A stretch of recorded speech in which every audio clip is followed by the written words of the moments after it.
नमस्कार मित्रों, आप सभी का स्वागत है और मैंने पिछले वीडियो में कहा था कि एनडीए मजबूत होगा और इंडी गठबंधन कमजोर होगा और उसकी बानगी कल से ही शुरू हो गई।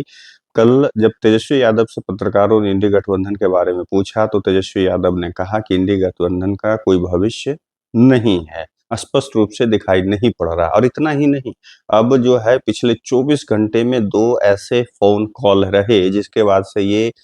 तय हो गया कि इंडी गठबंधन से जो कांग्रेस अपने आप को बॉस बता रही थी, जिस इंडी गठबंधन के अध्यक्ष मल्लिकार्जुन खड़गे हैं, यानी कि जो कांग्रेस के भी अध्यक्ष हैं, वो उन्हीं को बाहर होना पड़ रहा है, होते हुए दिख रहे हैं कि सारे जो दल हैं, उनके सहयोगी दल हैं, वो उन्हें ही दरकिनार करते हुए नज़र आ रहे हैं। इसकी शुरुआत तो पहले ही हो चुकी थी, जैसा अब तेजस्वी यादव ने इस पर खुलकर के प्रतिक्रिया दी है, सफाई भी एक तरह से कहें कि दे दी है उन्होंने, कि तेजस्वी यादव ने कहा कि भई हमने लोकसभा में चुनाव लड़े, लेकिन उसके बाद अलग-अलग जगहों पे चुनाव हुआ। केरल में वाम दल प्रियंका गांधी के खिलाफ उम्मीदवार दिया, उसके पहले पंजाब में आम आदमी पार्टी पहले भी अलग लड़ चुकी है, दिल्ली में अलग-अलग लड़ रहे हैं।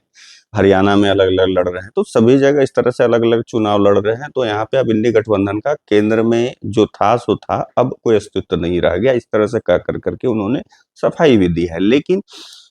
दरअसल इसमें कांग्रेस ही सबसे बड़ी वजह बनी है इस गठबंधन को खत्म करने में। एक तो पहले इस गठबंधन को जो एक जगह पे, एक मंच पे लाने की कोशिश जिस नेता ने की, पहले उसी नेता को तवज्जो नहीं देना, कांग्रेस के लीडर जो है, हाईकमान है, उनके महत्वाकांक्षा अपने राजकुमार, अपने जो शहज़ादे हैं, यानी कि राहुल गांधी के प्रति जो उनकी जो एक महत्वाकांक्षा है कि भाई ये प्रधानमंत्री बन जाए, इस उम्मीद में वो ज़बरदस्ती जो है नेता उन्हें बनाने का, बीच में सभी लोगों ने नीतीश कुमार को संयोजक से लेकर कर के मैं उन्हीं नेता, एक्चुअली जो इसकी पटकथा लिखी इंडी गठबंधन की, वो बिहार के मुख्यमंत्री नीतीश कुमार ही थे। शुरुआत उन्होंने ही किया था। जब 22 में भाजपा से अलग हुए तो सभी जगह पे घूम-घूम के सर पर दलों को इकट्ठा उन्होंने किया, एक मंच पे लाया और उसका पहला शायद बैठक संभवतः मुझे याद जहाँ तक है कि बिहार में ही हुआ था।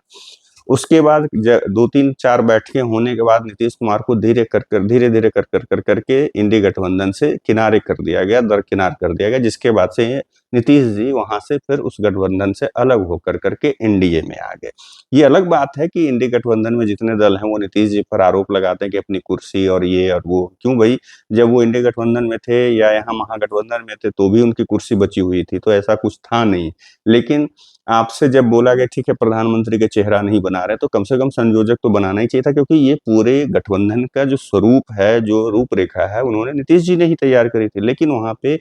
कांग्रेस की सोनिया गांधी की, राहुल गांधी की महत्वाकांक्षा भारी पड़ गई और अपने आप को ही नेता, प्रधानमंत्री के तौर पे उन्होंने घोषित कर दिया और संयोजक भी अपने ही पास रख लिया और मल्लिकार्जुन खड़गे को बना दिया। जिसके बाद ममता बनर्जी की भी नाराजगी जाहिर हो गई। ममता बनर्जी भी चाह रही थी कि नीतीश कुमार बने। तेजस्वी यादव, लालू यादव पहले हामी भरे, बाद में वो भी मुकरते नजर आए और कांग्रेस के पक्ष में जाते दिखे, जिसके बाद से नीतीश जी ने वहां से निकलना बेहतर समझा, इज्जत के साथ वो बाहर चले आए। और जिस चीज़ की आशंका जदयू जता रही थी, वो आशंका अब आज दिख रही है और आशंका नहीं, वो स्पष्ट रूप से सामने आ गई कि कांग्रेस और राहुल गांधी के ये 99 सीट जो है ना, उनको इतने ज़्यादा वो अपने आप कहाँ, मतलब आसमान में वो चले गए हैं, ज़मीन पर उनके पैर ही नहीं है, धरातल पे वो है ही नहीं कि सच्चाई क्या है उनकी। लेकिन उसके वजह से क्या है, अपने सहयोगियों को बराबर हर बार वो नाराज करते हुए नजर आ रहे हैं। अब इसी बार देख लीजिए कि जब दिल्ली में चुनाव होने की बात हुई, तो उसके पहले से ही कांग्रेस जो है अरविंद केजरीवाल और आम आदमी पार्टी पे व्यक्तिगत रूप से अरविंद केजरीवाल के ऊपर हमला करने में कहीं कोई गुरेज नहीं कर रहे। चाहे वो अजय माकन हो, रागिनी नायक हो, चाहे मतलब शीला दीक्षित के जो पुत्र हैं संदीप दीक्षित हो वो, लेकिन उनका तो बनता है कि उनकी माताजी के बारे में पता है ना अरविंद केजरीवाल ने क्या-क्या बोला था। तो ये तय था, ये हम लोग सभी लोग जानते थे कि ये जो गठबंधन है, ये सिर्फ मतलब मौका परस्त गठबंधन है, ये नेचुरल गठबंधन नहीं है। ये एक जैसे एनडीए वैसा नहीं है। ये सिर्फ बस मोदी को हराने के लिए सब लोग अलग-अलग अपने महत्वाकांक्षा से जो मतलब भरे पड़े हैं, वो उन लोगों का जमा आंकड़ा है और ये कभी भी साकार नहीं हो सकता है। और वही चीज सामने आ गई कि राहुल गांधी की महत्वाकांक्षा, ममता बनर्जी की महत्वाकांक्षा, अरविंद केजरीवाल की महत्वाकांक्षा, अखिलेश यादव की महत्वाकांक्षा, सब जगह मतलब वही है। और कांग्रेस चाह रही थी कि हम भाई बड़े भाई की भूमिका में हर स्टेट में रहें, जबकि छोटे दल जो है, जो क्षेत्रीय दल हैं, उन्होंने स्पष्ट रूप से खास कर कर करके जब आपका महाराष्ट्र का रिजल्ट आया तब हेमंत सोरेन, या फिर झारखंड का रिजल्ट आया तब वहां पे अखिलेश यादव से लेके ममता बनर्जी की पार्टी टीएमसी के कुणाल घोष से लेकर के सभी ने कांग्रेस और राहुल गांधी को आत्मचिंतन, आत्ममंथन करने की सलाह दी थी और कहा था कि जब जहां आपकी जवाबदेही है वहां पे आप हार जाते हैं और उस पर आप मंथन नहीं करते। जहां क्षेत्रीय दल पर जवाबदेही होती है वहां तो हम अच्छा परफॉर्मेंस देते ही हैं, चाहे उत्तर प्रदेश में अखिलेश यादव की बात कर लें या हेमंत सोरेन की बात कर लें, झारखंड में चाहे ममता बनर्जी की बात कर लें। तो इस तरह की बातें हुई थी, उसी समय लग गया था कि ये गठबंधन अब बस कुछ दिनों की मेहमान है। अब रही कसर जो है, रहा सहा कसर कांग्रेस ने आकर करके दिल्ली के चुनाव में कर दिया। दिल्ली के चुनाव में अभी होना बाकी है, लेकिन जिस तरीके से अरविंद केजरीवाल को नौटंकीबाज कांग्रेस ने कहा, जिस तरीके से मतलब अजय माकन ने उनके ऊपर मतलब एक तरह से उग्रवादी या क्या है नक्सलवादी इस तरह की बातों का प्रयोग कर दिया, तो तनाव बढ़ता ही चला गया। और अरविंद केजरीवाल और आम आदमी पार्टी खास कर कर ने कहा कि भाई या तो उन्हें निकाले, नहीं तो हम गठबंधन से निकल जाते हैं। लेकिन इसी बीच में जो वो 2 फोन कॉल की जो मैं बात कर रहा था, इस 24 घंटे में अखिलेश यादव ने अरविंद केजरीवाल को फ़ोन किया, ममता बनर्जी ने अरविंद केजरीवाल को फ़ोन किया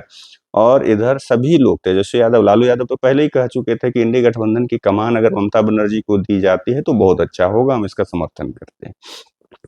लेकिन अब ये जो मामला है, ये सारे दल जो अखिलेश यादव की पार्टी हो गई, चाहे या आपकी ममता बनर्जी की, इन लोगों ने अरविंद केजरीवाल के साथ खड़े हुए होते नजर आ रहे हैं। और दिल्ली में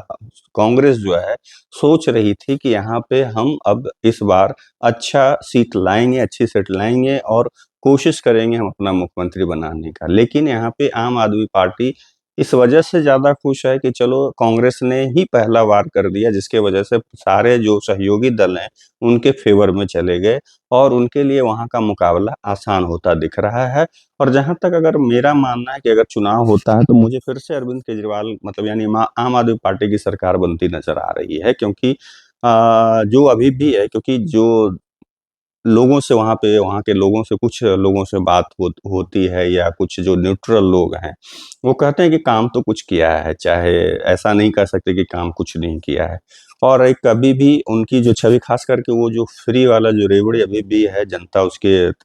बहकावे में मतलब झांसे में आती है, लाख कितना भी कुछ कर ले, लोग कर ले, लेकिन अब तीसरा टर्म मुझे लगता है कि आम आदमी पार्टी के मतलब वहाँ पे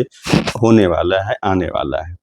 खैर जो भी है, तो इस तरह से कांग्रेस को जो है सभी लोग आईना दिखा रहे हैं, सभी लोग उनको बाहर का रास्ता दिखा रहे हैं। अब राहुल गांधी जो इस तरह से संसद भवन में जो लहराते थे, अब पहले क्या करेंगे, अब कहाँ हैं? अरे मनमोहन सिंह के निधन के बाद वो 2 दिन के बाद जो बाहर गए, अभी तक वो वापस आए कि नहीं आए, अभी तक तो खबर में नहीं देख रहे हैं।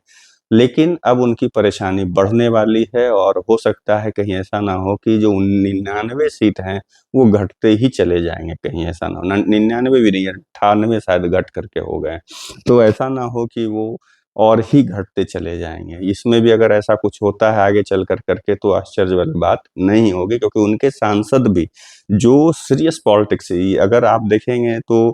बहुत सारे ऐसे लीडर हैं या उनके सहयोगी दल के लीडर हैं जो इस बात को मानते हैं कि जिनको रियल राजनीति करनी, सीरियस पॉलिटिक्स करनी है, वो वहाँ पे उनके साथ कांग्रेस में राहुल गांधी के साथ एडजस्ट नहीं कर सकते हैं। जो सुप्रिया श्रीने टाइप के लोग हैं वो ही उनके साथ एडजस्ट करेंगे। और ये उठा कर अगर आप देखेंगे तो जो भी उस तरह के अच्छे लोग थे, पढ़े लिखे हुए लोग, जो सीरियस पॉलिटिक्स करने वाले लोग थे, धीरे धीरे कर करके इक्का दुक्का जो भी, सब लोग धीरे धीरे कर करके पार्टी को छोड़ते हुए चले जा रहे हैं। चाहे आप देख लीजिए गुलाम नबी आज़ाद हैं, उनकी बात कर लीजिए, उसके पहले और भी बहुत बड़े-बड़े नाम हैं जो पार्टी से धीरे-धीरे दरकिनार होते चले गए और छोड़ते चले गए। तो ये कांग्रेस की सबसे बड़ी जो है आज के डेट में सबसे बड़ी कमजोरी राहुल गांधी खुद हैं। राहुल गांधी, अगर मुझे लगता है कि मैं पहले भी कई एक बार वीडियो में बोला है कि उनको ब्रेक लेना चाहिए। आराम से उनको ब्रेक लेकर के लंबे वक़्त तक 4-5 साल के लिए उनको इस फ्रेम से बाहर होना चाहिए, क्योंकि वो यहाँ पे उनका जो पॉलिटिक्स का स्टाइल है वो इस देश में नहीं चल सकता है। उनका कल्चर जो है, वर्क कल्चर है, वो जस्ट लाइक प्राइवेट कंपनी है, प्राइवेट लिमिटेड कंपनी की तरह है। और मतलब जो भी है बिना सिर पैर की बात करना, बोलना, उसको बिना वजह का, जैसे सुप्रिया श्रीनेत क्या है, वह हँस कम करती है, गाली ज़्यादा बकती है। तर्क संगत बात कम करेगी, कुतर्क ज़्यादा करती है। तो उसी तरह के वो पॉलिटिक्स कर राहुल गांधी की है, और उस तरह के लोग में जो लोग सुप्रिया श्रीनेत टाइप लोग रहेंगे, अखिलेश प्रताप सिंह टाइप लोग रहेंगे, तो वो एडजस्ट करेंगे, लेकिन अच्छे लोग वहाँ पे एडजस्ट नहीं करेंगे। वो धीरे-धीरे कांग्रेस अभी और नीचे जाना बाकी है, और यही सबसे बड़ी वजह है भारतीय जनता पार्टी की जीत का। चलिए देखते हैं क्या है कि कब ये विधिवत घोषणा होती है कि कांग्रेस इंडी गठबंधन में नहीं है। इसका इंतजार करते हैं। आप लोगों से विदा लेता हूँ, दूसरे वीडियो में मिलूँगा, तब तक के लिए नमस्कार।